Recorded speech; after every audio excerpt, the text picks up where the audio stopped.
Assalamu alaikum, everyone. Inshallah, we're going to get started right away. Thank you all for waiting. We just needed to pray Maghrib first before starting. And inshallah, we'll get started. Bismillah ar-Rahman ar-Rahim. Alhamdulillahi Rabbil Alameen. Wa sallallahu ala Sayyidina Muhammad wa ala alihi wa sahbihi wa sallam. نوينا التعلم والتعليم والتذكر والتذكير والنفع والانتفاع والإفادة والاستفادة والحث على التمسك بكتاب الله وسنة رسوله والدعاء إلى الهدى والدلالة على الخير ابتغاء وجه الله ومرضاته وقربه وثوابه سبحانه وتعالى وصلى الله على سيدنا محمد وعلى آله وصحبه وسلم. In the name of God, the most compassionate, the most merciful, all praise is due to God, Lord of the worlds. And peace and blessings be upon our Master Muhammad and his noble family, companions, and followers. We intend to learn and to teach, to remind and be reminded, to benefit and be benefited, to improve and be improved, and to encourage holding fast to the book of God and the way of his messenger, and to call into guidance and to direct towards good, hoping for the countenance of God and his pleasure and his proximity and his reward. And peace and blessings be upon our Master Muhammad and his noble family, companions, and followers. Ameen. So, inshallah, today we're going to continue from where we left off last week. We actually finished the tafsir of the surah itself, but we had not finished the allegorical commentary. So we're going to look at that a little bit, inshallah. Before we get to that, I wanted to ask if anyone remembers what the assignment was for last week. And forgive me for this background. I figured we have just a few days before Ramadan, wanted to get into the Ramadan spirit. So the background is Masjid al-Nabawi, and hopefully in that is the blessing, inshallah. So the assignment was to do as much dhikr as we can with our heart or our tongues, and to feel God's presence and to be with him in order to prosper in this life and the afterlife, and that anything we seek through God is going to be easier than if we try to seek it through ourselves.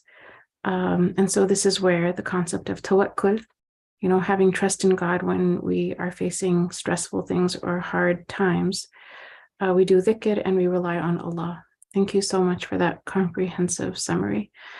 And yeah, this was the assignment. We wanted to fill our day with as much La ilaha illallah as we could, and an internal remembrance as well. And in particular, to use moments of difficulty as a time to anchor us back into the remembrance of Allah, and trying to do things through him instead of through ourselves. And so are there any reflections from this assignment that anyone would like to share? So mashallah, we have a reflection here. It's beautiful. We have someone in our circle who was reading Healing the Emptiness by Yasmin Mujahid. And there's this excerpt that was really relevant to the homework. And here's the excerpt.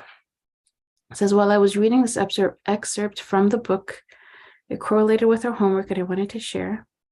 One of the best ways to protect ourselves from these painful, if only ruminations about the past, is by making decisions and taking actions by Allah rather than by our nafs or self. Taking decisions by Allah means that we go to God for direction and guidance in the action or decision. It means realizing that we do not know the best way, and so we ask God for guidance and help in making that decision or taking that action. This is where istikhara comes in, but it also requires a deep humility regarding our own abilities to know and act, and a deep trust in God while deciding and acting. Taking actions by the nafs or self means that we rely on ourselves to know what's best. We rely on our own abilities and on our own knowledge when making decisions and taking actions. This is extremely dangerous, as it is like driving a car while blindfolded. We will crash, but another result of making decisions and taking actions. That's where it ends. So this is really beautiful. It's about, istikhara is one of the most important du'as that we can know. And it's one of the ways that we can guard ourselves from relying on ourselves and redirect ourselves to relying on Allah subhanahu wa ta'ala. So thank you so much for this, Sobia. And I think, are there any other thoughts or reflections in this regard on the assignment?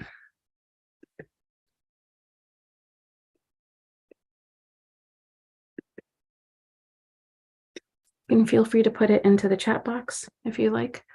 One of the reflections I had was that, especially using a time of difficulty or challenge as a time to re-anchor ourselves in the remembrance of Allah, I found it that it made the days easier, and it allowed me to be filled with hope, and it allowed me to strive maybe more in doing things I normally would think, oh, that's going to be too much.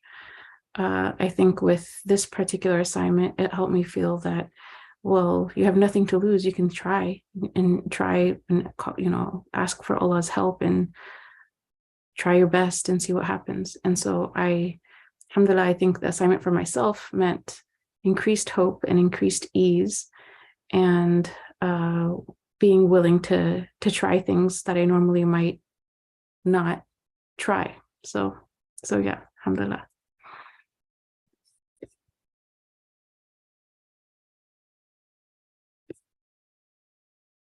Go ahead, Raisa. Yes, Assalamualaikum. Yeah, something that happened last week that I wanted to share in terms of like dhikr is this book that I'm sure you guys all know, like Secrets of Divine Love.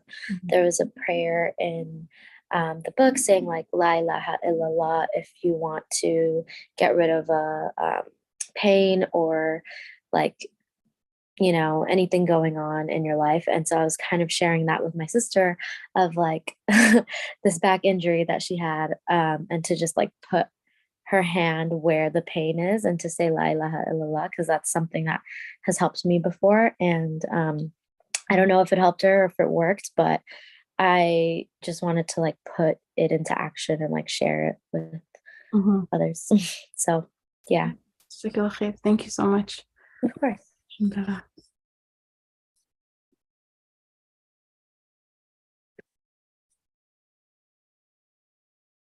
And also may Allah grant everyone shifa as we enter the month of Ramadan. Anyone who has any kind of pain right now, may Allah alleviate it. Let me ask, is there any other reflections before we move on?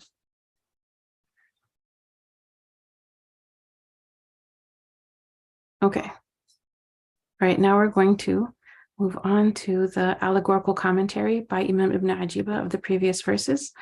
So let me just share my screen. All right.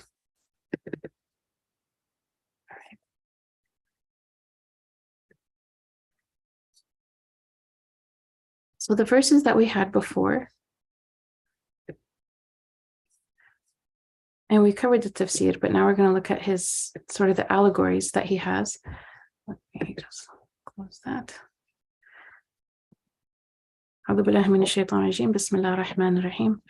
O you who believe, when you are called to the congregational prayer, hasten to the remembrance of God and leave off trade. That is better for you if you but knew. And when the prayer is completed, disperse throughout the land and seek the bounty of God, and remember God much, that haply you may prosper. And when they see some commerce or diversion, they scatter toward it and leave thee standing. Say, that which is with God is better than diversion and commerce, and God is the best of providers. So Imam Ibn Ajiba has a very, mashallah, thorough and long commentary on these three verses, and I think it's very fitting to actually take the time to reflect on what he says, especially as we are preparing for the month of Ramadan, and where we are on the cusp of this blessed month.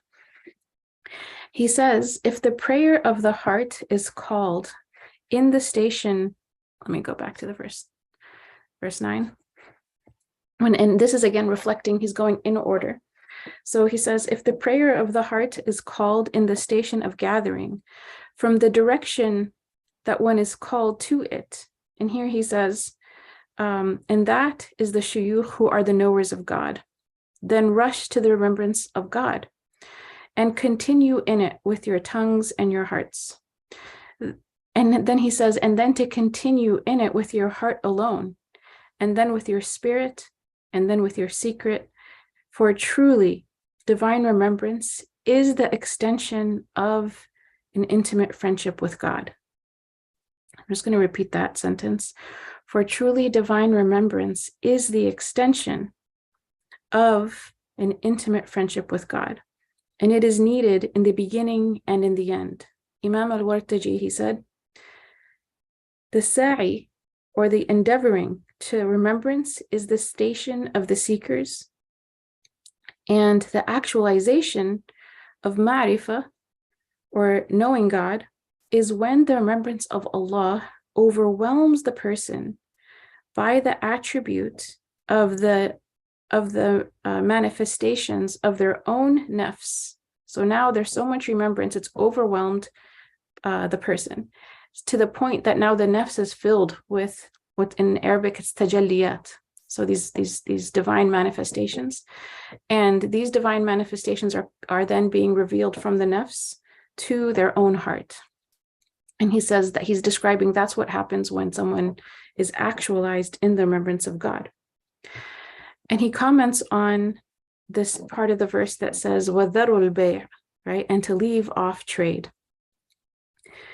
Leave everything that busies you from Allah, for realities are not manifested except after leaving attachments. So leave every preoccupation. To leave every preoccupation is better for you if you but knew, if you are from those who have knowledge of Allah. And if salah is finished, when the prayer is completed, right, when the remembrance is completed, then spread out into the world. On this, he draws a different analogy, and he says, if you have arrived at what is described as subsistence through God, in Arabic it's baqa, it's a particular spiritual station. He says, if you have arrived at baqa, again, subsistence in the divine, after fana is effacement in the divine, then spread out into the earth of servitude and expand in the human arenas, enjoying the allowed things with permission and ability, but with firmness and certainty, and seek from the bounties of God with profitable transactions. And now here, when he says profitable transactions, he's not referring to what we think, what we might assume. He says, and that is guidance for the person who has this particular gift. It's a spiritual gift from God. They have been established in something called baqa. Then they are being called afterwards to seek the bounty of God. And that's a particular profitable transaction, which is to guide other servants of God to God. Meaning, if they have walked the path and arrived at a particular place, now they are able to help other people walk that path and also arrive to a particular place with God. So he says, and that is the guidance of the servants to God. And I'll just pause here. Why would guidance of other people be described as a profitable transaction?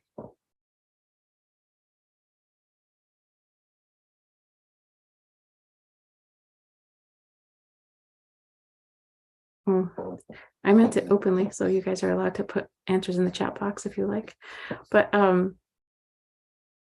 why would guidance of other people be described as a profitable transaction?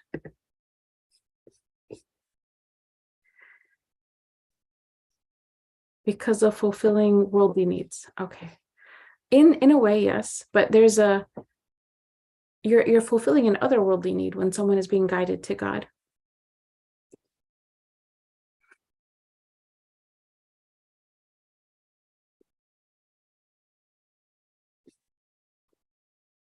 So think about when you teach, for example.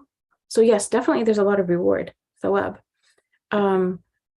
If you are teaching anyone a little child Surah Al-Fatiha, if you are the one who taught a child Surah Al-Fatiha, literally every single time they recite the surah, you're rewarded.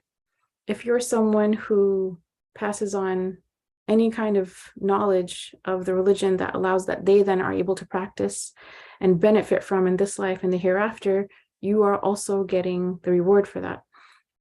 If someone is guided to Allah by you, then that's literally the best thing. The Prophet Muhammad ﷺ said that for Allah to guide someone to Islam through you is better than basically like the best of the camels.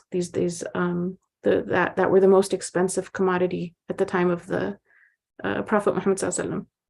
So meaning like there's no worldly commodity that is greater than this one act of someone, even one person, becoming more guided to God because of you. It's profitable because literally everything, inshallah, that they were able to do as a result of that guidance goes into your mizan. They will likely make dua for you. They will, if they will pass it down to others. So then let's say they're guided and then they start a Muslim family and then they have children and then they guide their children and then their children guide their children. So it's like, it's very profitable. It's an extremely profitable transaction. If one person is guided, then families are guided. Generations can be guided. It's whatever Allah puts the blessing in that, maybe in the mizan of someone who didn't even realize all of that was coming to them.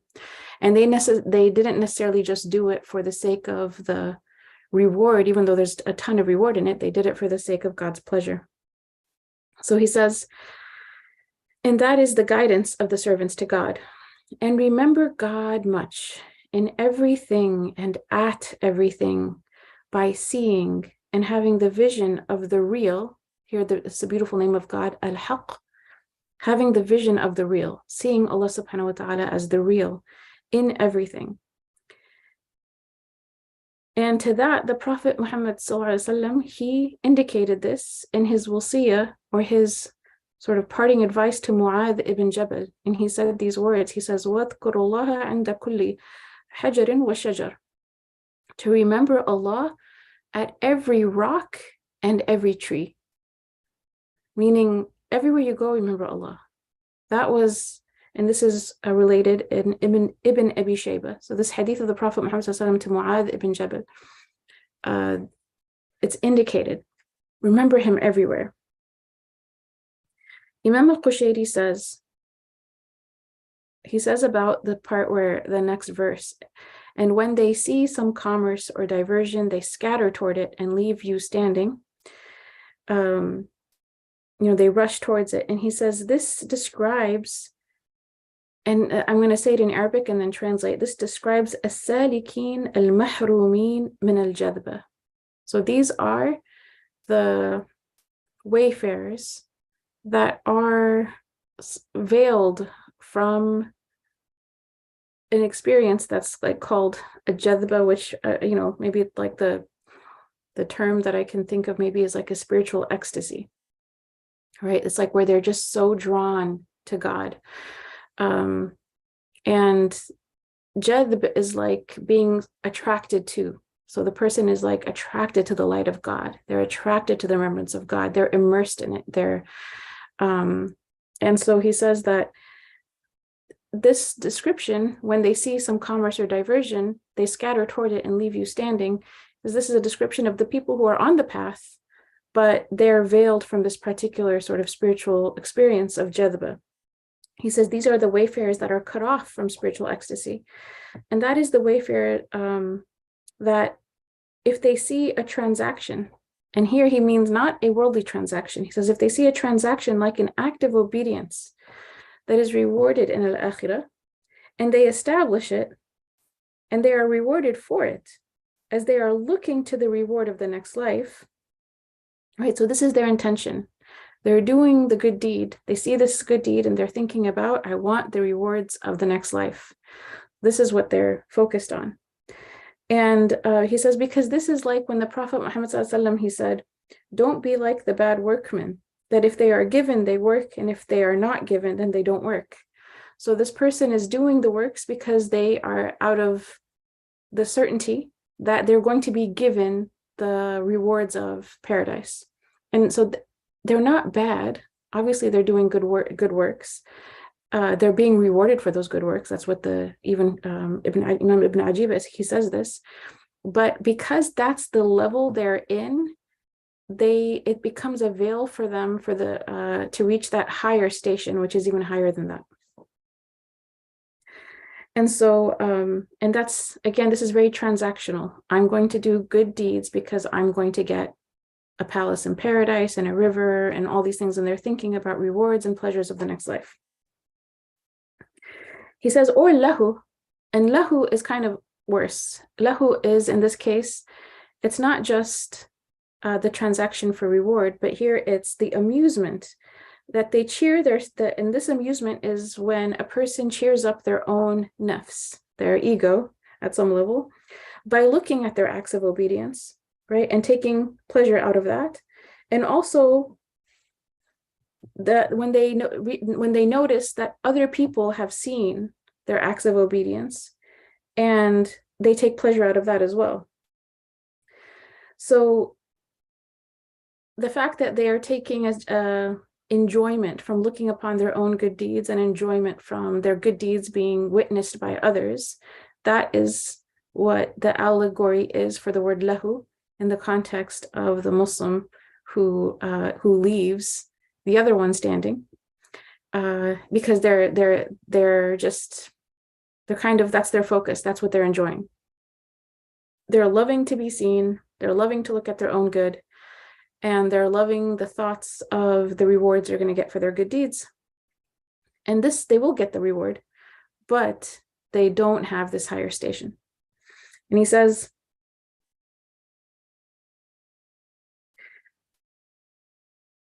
so they're taking enjoyment from the eyes of the people on their acts of obedience. So they rush to that and they leave you. And then here, I think it's actually quite endearing. He addresses the reader with the highest opinion. So he's assuming now that me and you who are reading it, we're not from the category that is the one he just described. He's saying you is me and you, okay? And he says, oh, you true salik. We're like, may Allah make us like that. Oh, you who's the true wayfarer, the one who's really the seeker on the path, and you're doing it in a much higher level. They leave you standing in the worship of the real, witnessing that Allah is Al-Qayyum. He is the one who has kept you standing on good. And what is it that they have rushed away from you in doing, right? So it's like you are doing good deeds and they're doing good deeds. But you and that person, you're not the same. That person is doing the good deeds because they want a transactional reward from it, whether it's the pleasures of paradise they're thinking about, or it's the pleasures of this life that they get to notice, they're the little check marks next to the things they did and they feel good about it. And then they notice that other people saw their check marks and they feel good about it. And so that's what they became distracted with, is like those types of enjoyments. But for the person who is the true seeker, they may be doing good, but they're not at all interested in either looking at their good and being like, and being amazed by it. They're not interested in that. They're not interested in someone else being amazed by their good. They're not interested in, or they're not particularly thinking about this when they're striving for good. They're not thinking about the rewards in paradise. They're literally doing the worship for the sake of God himself. They're doing it because of Allah. And so this is what it means to not do so, to worship God in a non-transactional way and to remember him in a non-transactional way. It's not to avoid hellfire, not to attain paradise, but out of the love of God himself. The person simply wants to worship God because he's God and he is worthy of that. And that's really the highest way to approach him. And an example of that is often cited as a something that we can take a great lesson from is say the Rab al-Adawiyya, right? And she's one of God's intimate friends. We would say she was many miracles, were witnessed and testified about her.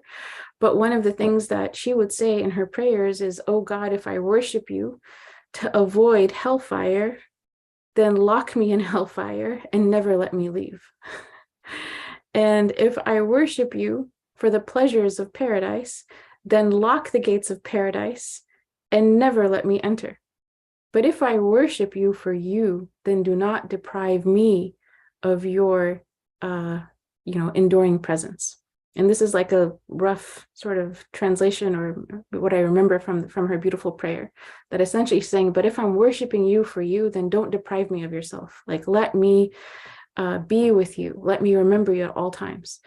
And so, subhanAllah, that's, I would say someone has to be majdoob a little bit to say something like that, because I don't think I could make the same prayer with any level of confidence, because I wouldn't make that prayer myself, because I'd be afraid either I'd be in hellfire or I'd be locked out of paradise. But it shows you that highest station that we can, at least with our hearts, strive for and intend that. Like, we can shift our mindset, inshallah. And this happens, this is really important when things start to get weary, right? When especially as we're entering the month of Ramadan, and a person is going to start to feel tired and hungry. And it's very easy to be like, oh, but I said I'm going to do this many rak'ahs, or I said I was going to read this many pages. And you do it to fulfill a number count. And in those moments, and we all face those moments, to shift something in our hearts and to continue to do the deed, inshallah, but to try to make it from a place of, I'm doing this because I love God. I'm doing this because I just want to draw closer to him. I just want to worship him. And almost like forget about the numbers and forget about the pages and forget about the rak'ahs and remember God himself. So that's kind of what the implication is here. And he says that this person leaves you standing, right, in the worship of the real, and witnessing that Allah is al-qayyum, like qayyumatihi, like he's the one who allowed you to continue to stand there in the right way with him. So even if that happens, not witnessing yourself, but actually witnessing what God is doing with you, that's kind of sort of an indication that you're doing the worship from that higher place. Is you're not looking at what you as a person are doing, but you're looking at what God is blessing you with, and that he's the one who has given you this space with him. And so you're so still in that moment, you're regarding him, you're looking at what he's doing, and you're not concerned with yourself, because the path isn't about you, it's actually about God.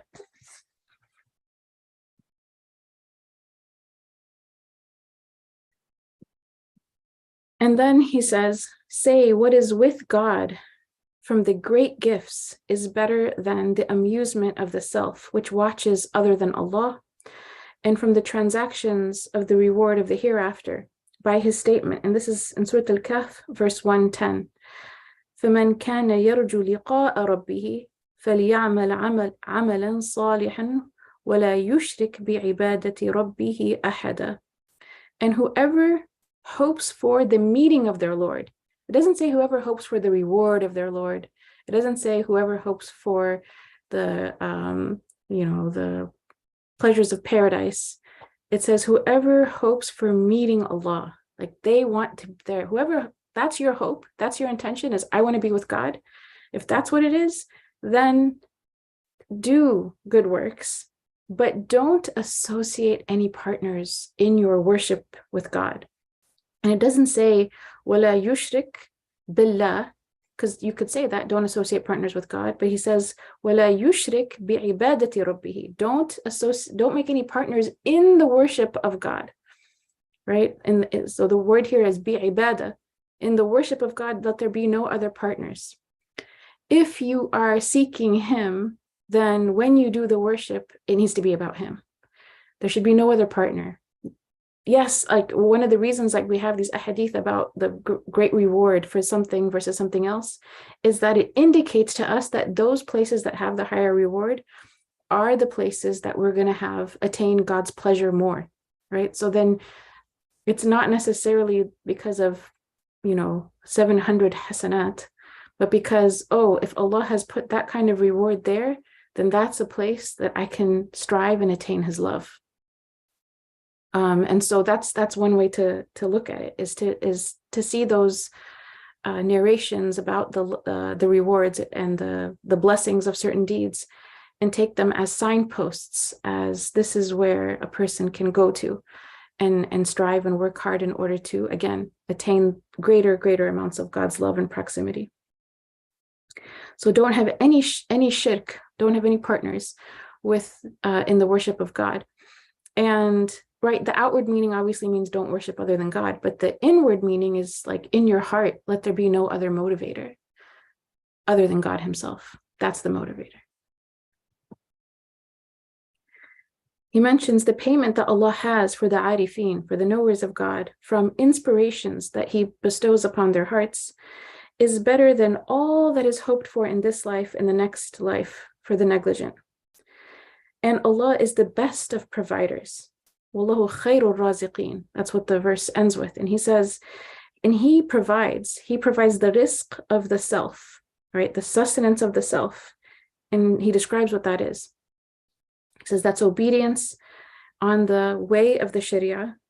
And he also provides the sustenance of the heart, the rizq of the heart. And that is the deeds of the heart, like zuhud, like detachment from the material world, and having a sense of caution about what one does and what one doesn't do, contentment with God and surrender, watchfulness over one's deeds, the states of expansion and contraction and nearness, as well as deference and awe. So these are different forms of the sustenance that Allah subhanahu wa ta'ala provides for the hearts of people. And then he's also the one who provides the sustenance for our souls, the ruh. And this is through the manifestations of witnessing and of revelations that are made to the soul itself. And then he says the sustenance of the secret, he's the provider of the sustenance of one's secret. And this is by being removed from seeing others or otherness, and the hidden sustenance of effacement in God and subsistence through him. So this is hidden because it's hidden from the eyes of people. People don't look at someone and say, oh, that person is effaced, or that person they have baqa, they have subsistence. No, it's a hidden spiritual gift he may give some of his servants, but it's from the arzaq, it's from the sustenance of God in that he gives some of his servants. And Imam al-Wartaji, he said, in these verses, and in the reflections on these verses, the allegorical commentary, in it is the training of the seekers as they busy themselves to be in the company of the shuyukh. And he says, to be in the company of the shuyukh in their isolation and also in worshiping, in their worship. If a person is seeking the company of the shuyukh, right, to be in the company of these blessed, and when we say shuyukh, we're talking about the actualized shuyukh. This is like in terms of their fiqh, in terms of their aqidah, in terms of their ihsan. These are like, they're people who are actualized. So a person seeks to be in their company and have have proximity to them, and to be with them, and to be worshiping with them. And also they might seek times of seclusion and worship, and times of sa'i, right, like striving and endeavoring towards God. But they're not seeking God, they're seeking a miracle.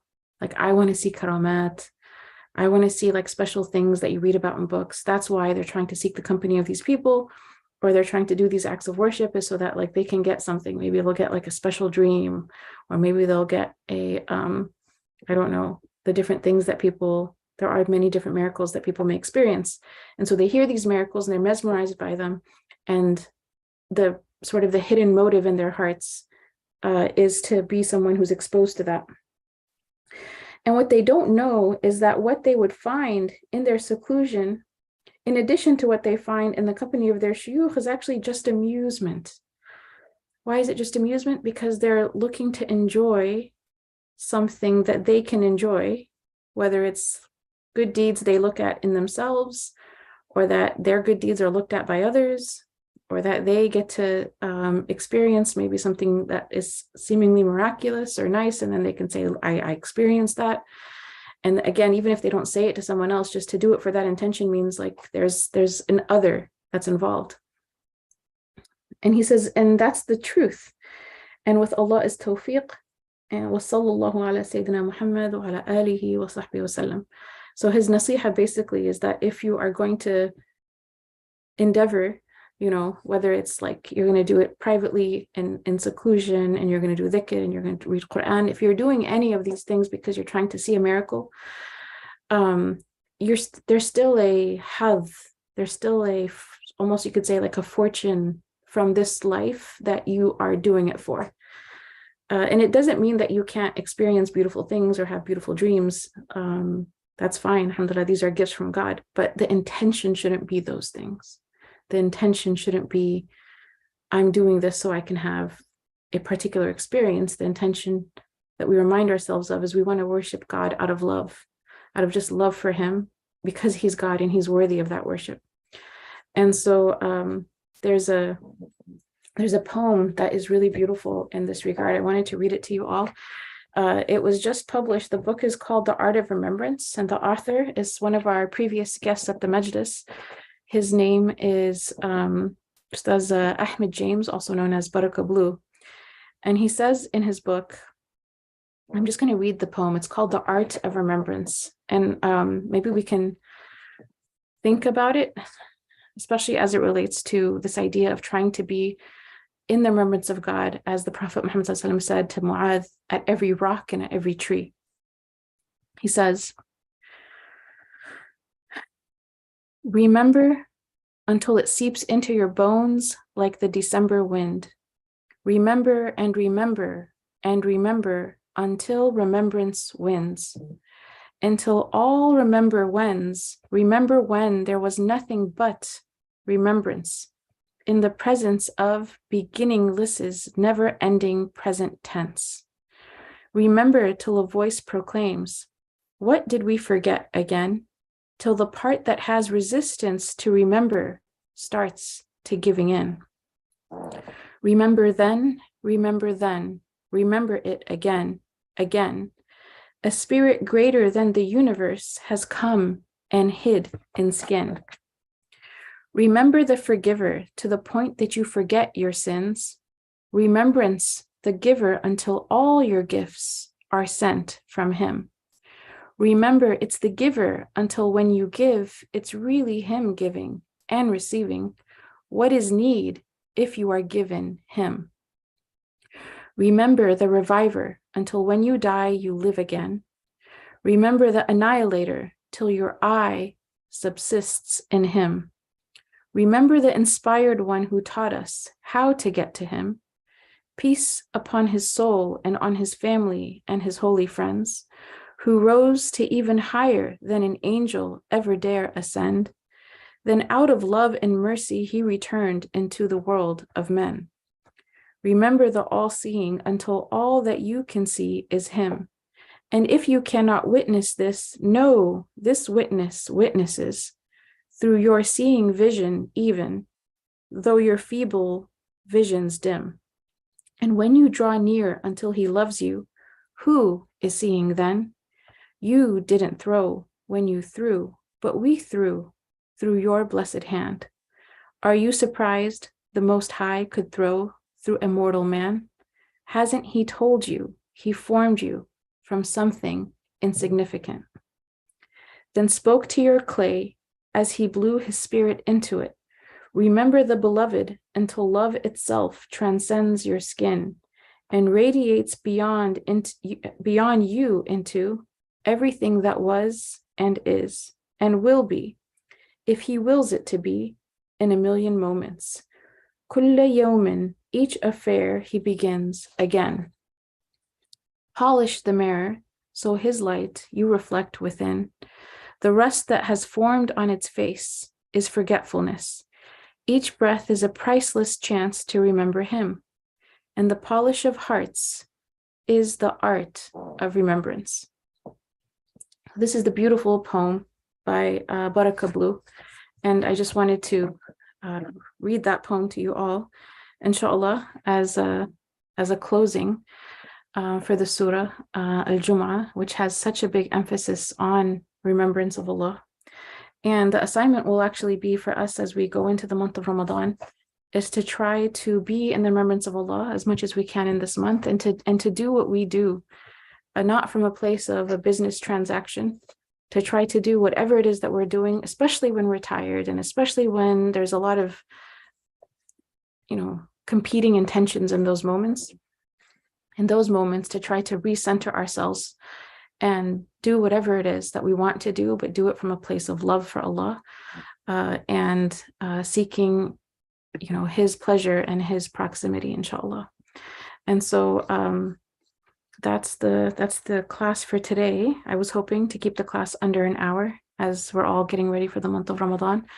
If there are any thoughts or reflections, you guys can share them now.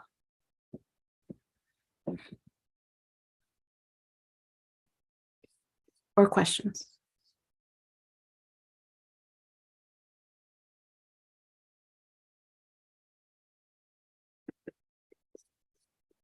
Okay. Inshallah, we'll just close. Oh, I found the sister, alhamdulillah, she put the closing of her of the passage. I'll just read it quickly. She says, another result of making decisions and taking action by the self is that we will always second guess that decision and will always be haunted by the what ifs. Belief and trust and in the divine decree is a powerful tool of healing and a potent antidote to overthinking. Yeah, amen to that. That's the truth right there, mashallah. And if you would like to put the passages that you shared with us into the WhatsApp group for others in case they wanted to go back to it, feel free to do so, inshallah. Thank you so much for sharing it with the group today. Okay, we're going to close. Again, the idea is to worship Allah subhanahu wa ta'ala, whatever we're doing, from a place of love and trying to simply be with God in what we're doing, doing it for Him and for His love, for proximity to Him. So we'll close, inshallah. Bismillah ar-Rahman ar-Rahim. Allahumma wafiqna lima tuhibbuhu wa tarda, waj'alna min abidika su'ada, wa amitna ala kalimat al-huda, allimna ma yanfa'una, wafiqna lil-amali bima 'allamtana bih, waj'al ma nahnu fihi khalisan mukhlisan liwajhika al-kareem. Ameen ya Rabbil Alameen.